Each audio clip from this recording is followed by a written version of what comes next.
सीताराम चरण रति मोरे, अनुदिन बढ़ूँ अनुग्रह तोरे। जो ही विधिनाथ हुई हित मोरा, करूँ सुबेगी दास में तोरा।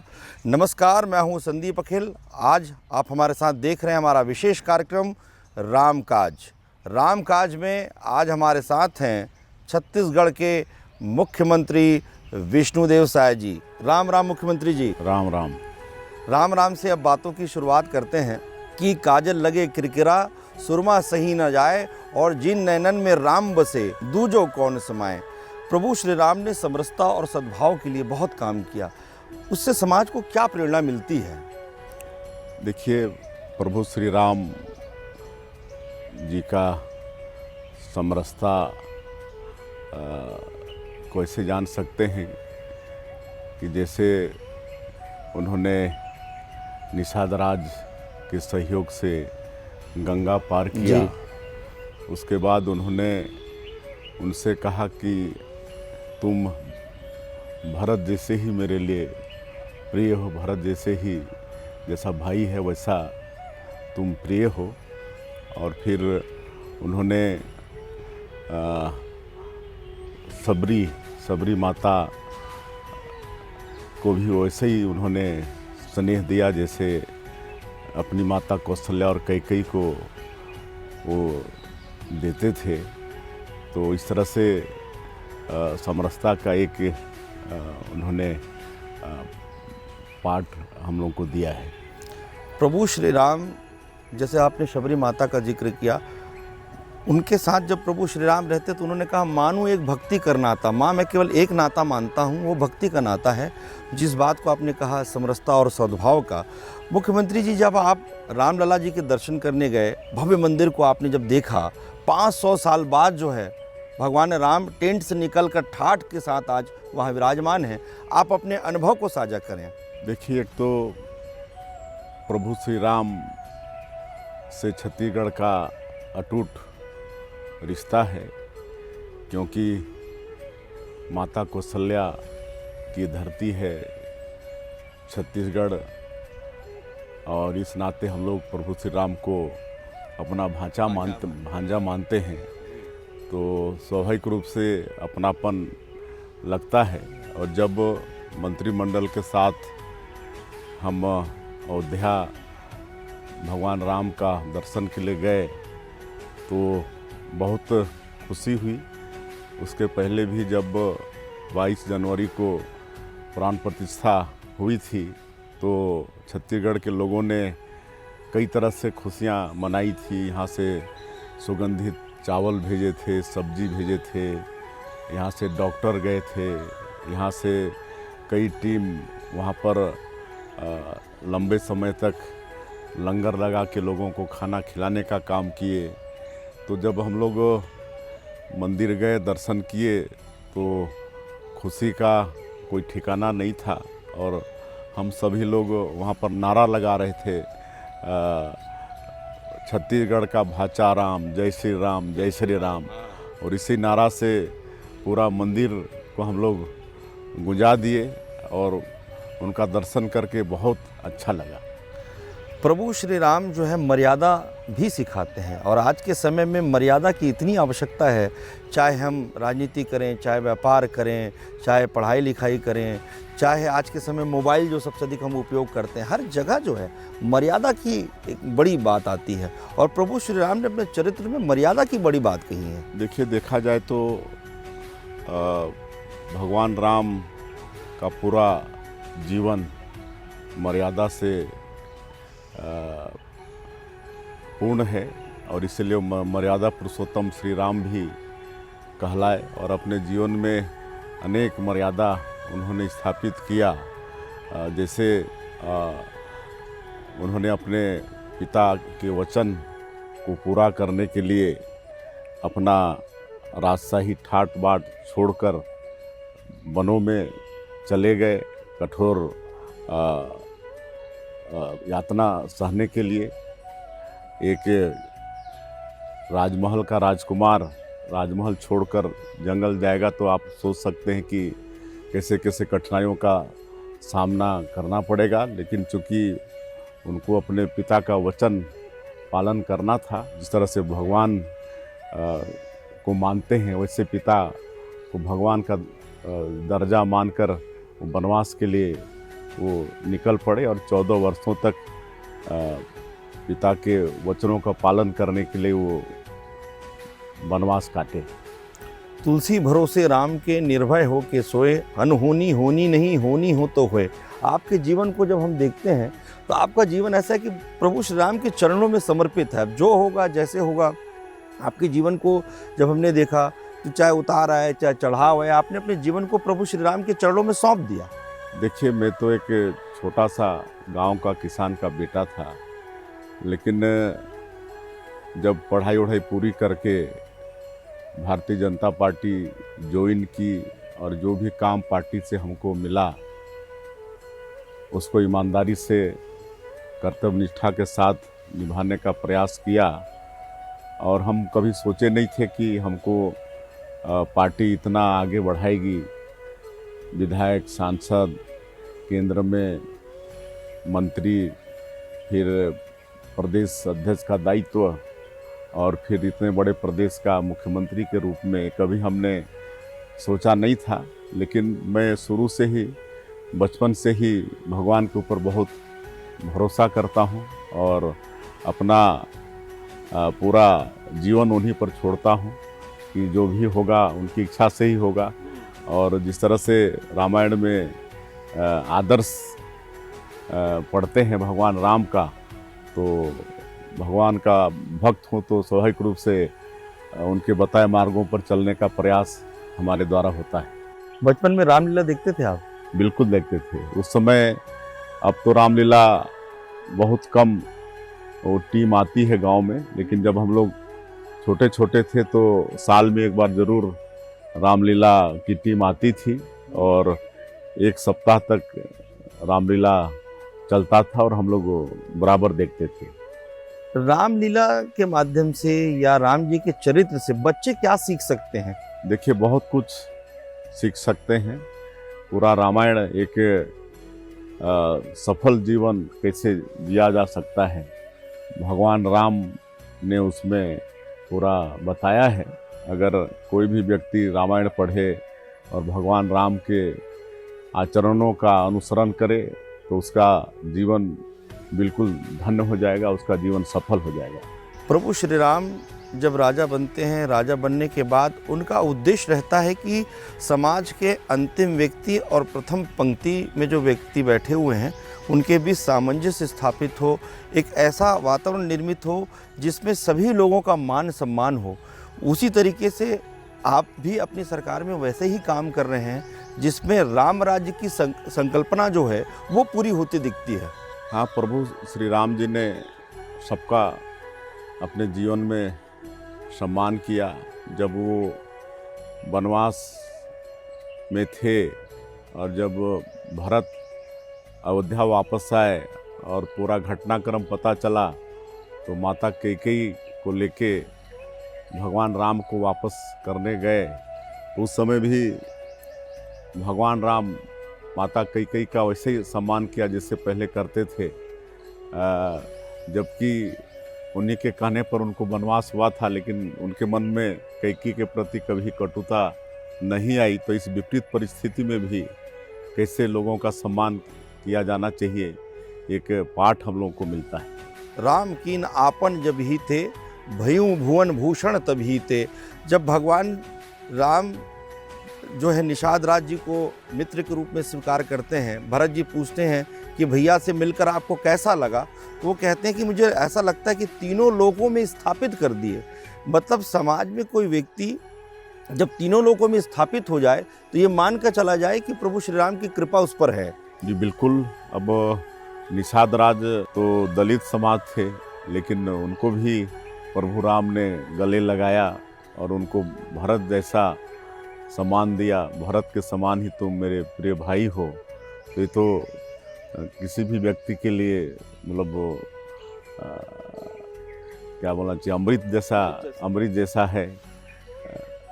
तो धन्य हो गया। तो भगवान राम के चरित्र को जो सबसे बड़ी बात जो आती है, जब प्रभु श्री राम वनवासी श्री राम बनते हैं वनवासियों के साथ उनके जब यात्रा में वनवासी भाइयों के साथ उनके संबंध बनते हैं, अपनी सुरक्षा के लिए वो धनुष बाण भी सिखाते हैं कि इस तरीके से हमें अपनी रक्षा करनी चाहिए। तो प्रभु श्री राम जब वनवासी श्री राम बनते हैं तो वनवासियों के और भी नज़दीक पहुंच जाते हैं और उनके आराध्य बन जाते हैं।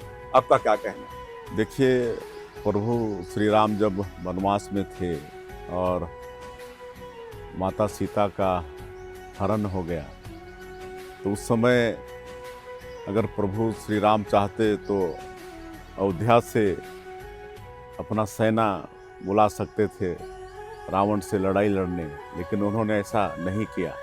उन्होंने वहाँ वानरों को एकत्रित किया, वनवासियों को एकत्रित किया और उनके बदौलत रावण का संहार किया, सबरी माता से मुलाकात किया। तो सभी जो लोग थे, सभी जाति के लोग थे, सबको उन्होंने गले से लगाया, सबको अपना प्यार दिया।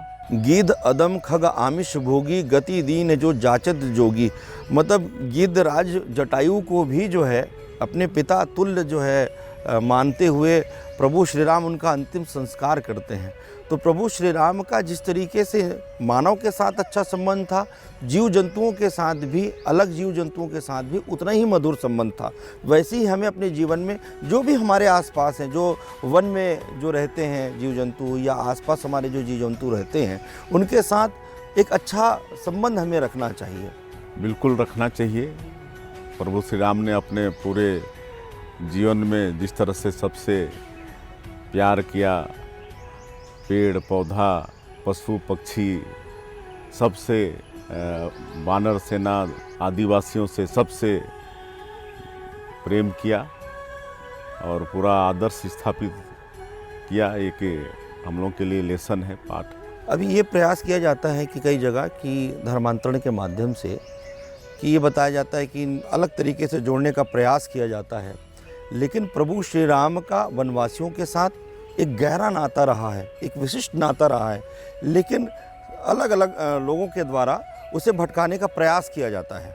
हाँ, एक षड्यंत्र चल रहा है हमारे सनातनियों को और विशेषकर जो जनजातीय समाज के लोग हैं उनको भड़काने का कि जनजाति लोग हिंदू नहीं हैं, जबकि हम ये कहते हैं कि जनजाति लोग ही वास्तव में आदिकाल से हिंदू हैं, वही सनातनी है, वही सनातनी हैं, क्योंकि त्रेता युग में वही उनके बहुत करीब रहे और भगवान के भी बहुत प्रिय रहे। आज भी चूँकि मैं जनजातीय क्षेत्र से आता हूँ, आप किसी का नाम भी ले लीजिए, सबके नाम के साथ राम जुड़ा हुआ है। हाँ, सबके नाम के साथ राम जुड़ा है। और हमारे तो सारंगढ़ क्षेत्र में ऐसा एक रामनामी समाज है जिनके शरीर में पूरा राम राम राम राम, उनके हर अंग में राम राम गुदा रहता है। तो ये हमारे जनजाति समाज का मतलब भगवान प्रभु से प्रेम है। बहुत सही बात आपने कही। हमारे यहाँ ये होता है, जैसे आप और हम मिले तो हमने कहा राम राम, बड़ों से हम मिलते हैं तो राम राम।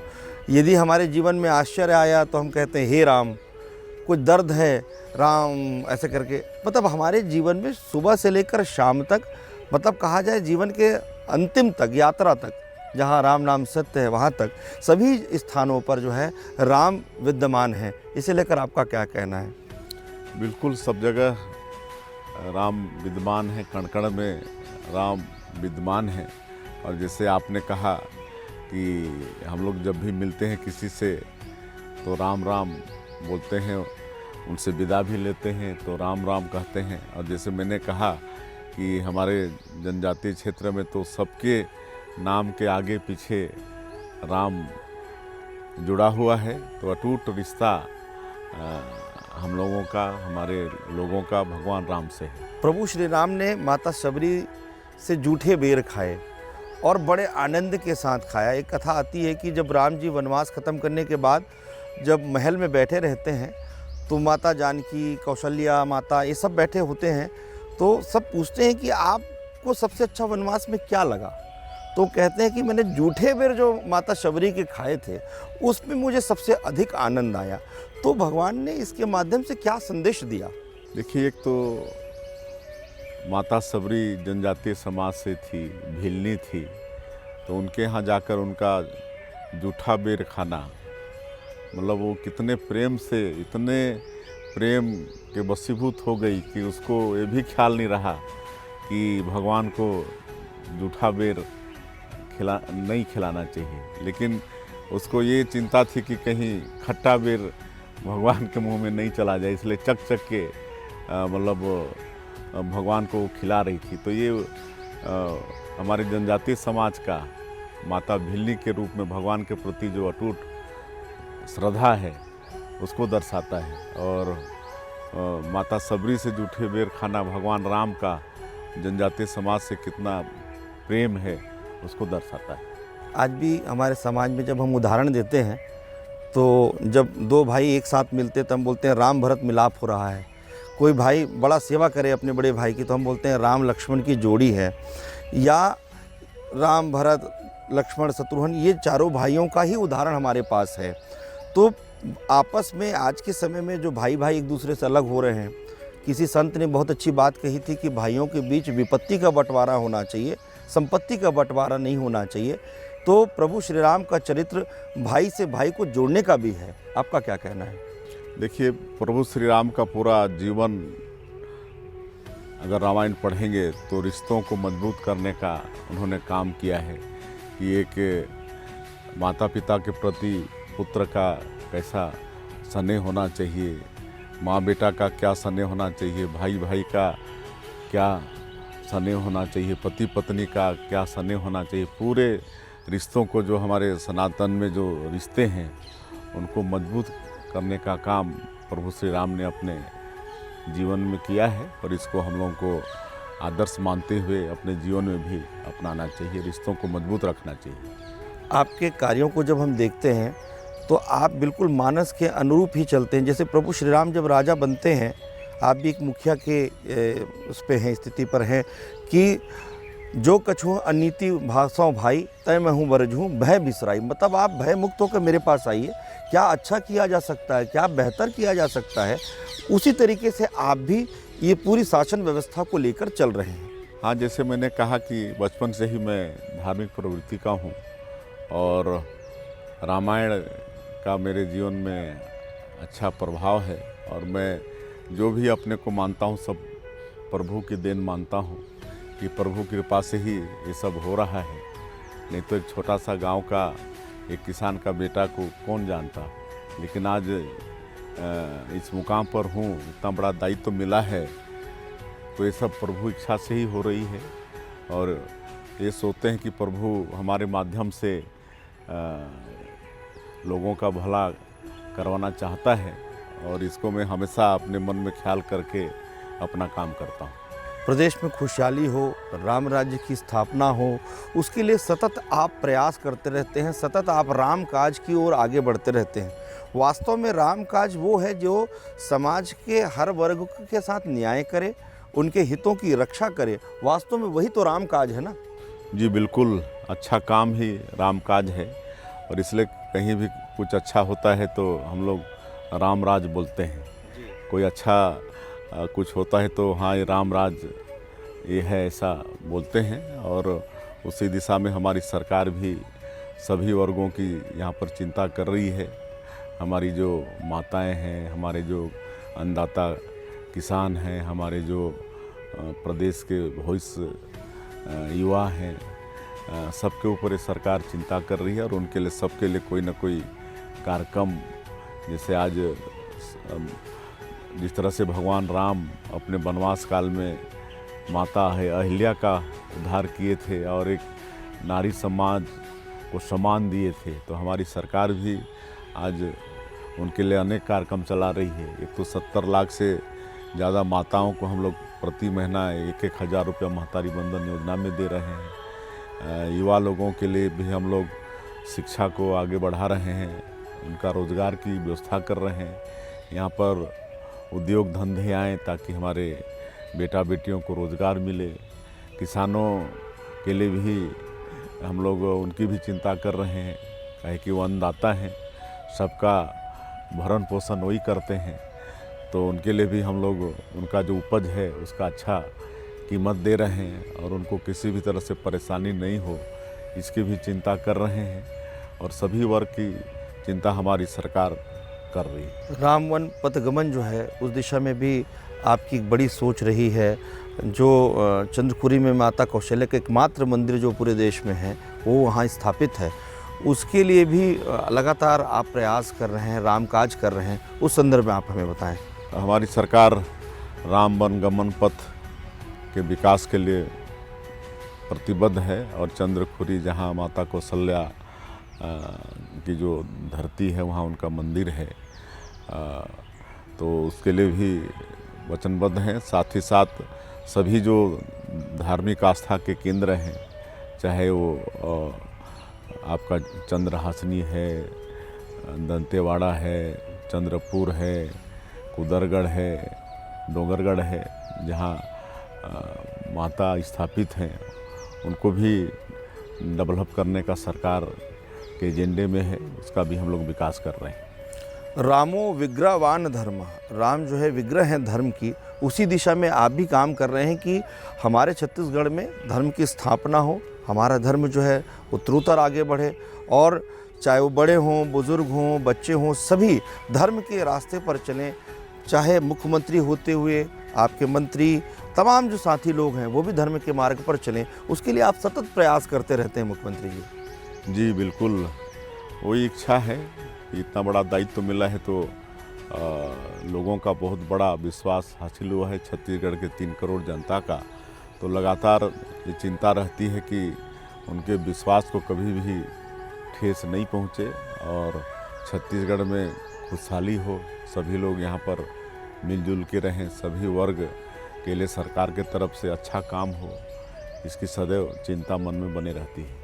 जिस प्रकार से प्रभु श्री राम में क्रोध का नियंत्रण था, एक धैर्य था, उसी चरित्र को आप अपने जीवन में भी अपनाते हैं, नियंत्रित रहते हैं, धैर्यवान रहते हैं, तो आपने प्रभु श्री राम के आदर्शों को अपने जीवन में आत्मसात किया है। देखिए, रामायण में ये है कि जब माता सीता का हरण हो गया और रावण से लड़ाई लड़नी थी, बीच में समुद्र बाधक था और भगवान ने आग्रह किया रास्ता देने के लिए, लेकिन 3 दिन तक समुद्र नहीं माना और अंत में 3 दिन तक प्रभु ने धैर्य से इंतजार किया कि समुद्र उनको लंका जाने के लिए रास्ता दे दे, लेकिन वो नहीं दिया, प्रभु का बात वो नहीं माना। तब उनको तो इस तरह से मतलब धैर्य भगवान, हाँ, तो ये भी हुआ कि कभी कभी मतलब भय के बिना भी प्रीत नहीं होता है। हाँ, तो कभी कभी प्रीति के लिए भय भी जरूरी है और धैर्य भी उन्होंने 3 दिन तक धैर्य रखा, तो धैर्य भी कभी नहीं खोना चाहिए। आज के समय में जो सबसे बड़ी परेशानी, बच्चे तो बड़े बड़े स्कूलों में पढ़ रहे हैं, विकास भी हो रहा है, लेकिन बच्चे बड़ों का सम्मान नहीं करते हैं। इसलिए प्रभु श्री राम से या रामायण से हमें सीखना चाहिए कि बड़ों का सम्मान कैसे करना है, अपने शिक्षकों का सम्मान कैसे करना है, माता पिता का सम्मान कैसे करना है, अपने आसपास के लोगों का सम्मान कैसे करना है। तो बच्चों को इससे सीख लेनी चाहिए, सभी को सीख लेनी चाहिए। बिल्कुल लेनी चाहिए और इसके लिए रामायण का पठन बहुत आवश्यक है। रामायण का पठन करेंगे तो निश्चित रूप से ये सारी शिक्षा उनको मिलेगी और हमको लगता है कि ज़रूर कुछ ना कुछ तो असर उसका होगा। तो मेरा पुनः आग्रह होगा कि सबको रामायण का पठन करना चाहिए। जब पुराना रामायण जो अरुण गोविल जी वाला आता था, उस रामायण को आपने देखा है? जी बिल्कुल, वो समय तो ऐसा था कि जब रामायण आता था तो पूरा रोड में शांति हो जाती थी, सब अपने अपने टीवी के पास बैठ जाते थे। इतना वो लोकप्रिय चैनल हुआ रामायण का और उसका बहुत फ़ायदा हमको लगता है कि देश को भी हुआ। कोरोना काल में जब वो रामायण वापस दिखाया गया तो पूरे विश्व में सबसे अधिक देखा जाने वाला कार्यक्रम हो गया। यानी कहा जा सकता है कि राम के चरित्र को पूरा विश्व स्वीकार करता है। बिल्कुल स्वीकार करने लायक ही है। एक आदर्श जीवन, एक मर्यादित जीवन का पूरा उसमें भगवान राम ने अपने लीला में वो किया है, और इसको तो मानवता के लिए पूरा विश्व को मानना ही पड़ेगा। छत्तीसगढ़ में खुशहाली के लिए, शांति के लिए हम चाहते हैं कि प्रभु श्री राम के रास्ते पे चलने के लिए, हम राम काज करने के लिए आप हमारे छत्तीसगढ़ की जनता का आह्वान करें, जिससे वो राम काज करें, जिससे शांति की दिशा में आगे हम बढ़ें, खुशहाली की दिशा में आगे बढ़ें, उन्नति की दिशा में हम आगे बढ़ें। बिल्कुल, आपके माध्यम से पुनः हम छत्तीसगढ़ की 3 करोड़ जनता से सबसे आग्रह करना चाहेंगे कि सभी लोग रामायण का पठन करें, और भगवान राम ने जो आदर्श स्थापित किया है, एक मर्यादा जो स्थापित उन्होंने किया है, तो उसके अनुरूप चलने का प्रयास करें, उनके अनुरूप अपने जीवन को ढालने का प्रयास करें। निश्चित रूप से छत्तीसगढ़ में खुशहाली होगी, और सरकार चाहती है कि छत्तीसगढ़ में खुशहाली हो, सुख समृद्धि हो, सब में भाईचारा हो, प्रेम हो, और इसके लिए जनता का आशीर्वाद भी बहुत आवश्यक है। हमारे साथ मुख्यमंत्री जी राम काज पर चर्चा कर रहे हैं, प्रभु श्री राम के आदर्शों पर चर्चा कर रहे हैं। अंतिम में मेरा एक प्रश्न है आपसे कि युवा पीढ़ी लगातार जो है कहीं न कहीं विभिन्न प्रकार के नशे और इन चीज़ों से जो है लिप्त हो जाती है, तो यदि हम प्रभु श्री राम के मार्ग पर चलते हैं, प्रभु श्री राम के आदर्शों पर चलते हैं, तो उस पर भी बहुत कुछ अंकुश लग सकता है। बिल्कुल लग सकता है। अगर रामायण पढ़ेंगे और राम के जीवन से सीख लेंगे तो निश्चित रूप से नशा से दूर होने का एक युवाओं को, लोगों को ताकत उनको मिलेगी, और उससे अपना छत्तीसगढ़ भी खुशहाल होगा। राम काज में जो हमारी चर्चा हो रही है, तो राम काज का हम विश्राम ले रहे हैं यहाँ पर, लेकिन हम सीताराम कहते हुए जो है मुख्यमंत्री जी के साथ जो है इस कार्यक्रम को यहाँ पर विश्राम देंगे। सीताराम सीताराम सीताराम सीताराम सीताराम सीताराम सीताराम सीताराम। जय सिया राम। जय श्री राम। श्री राम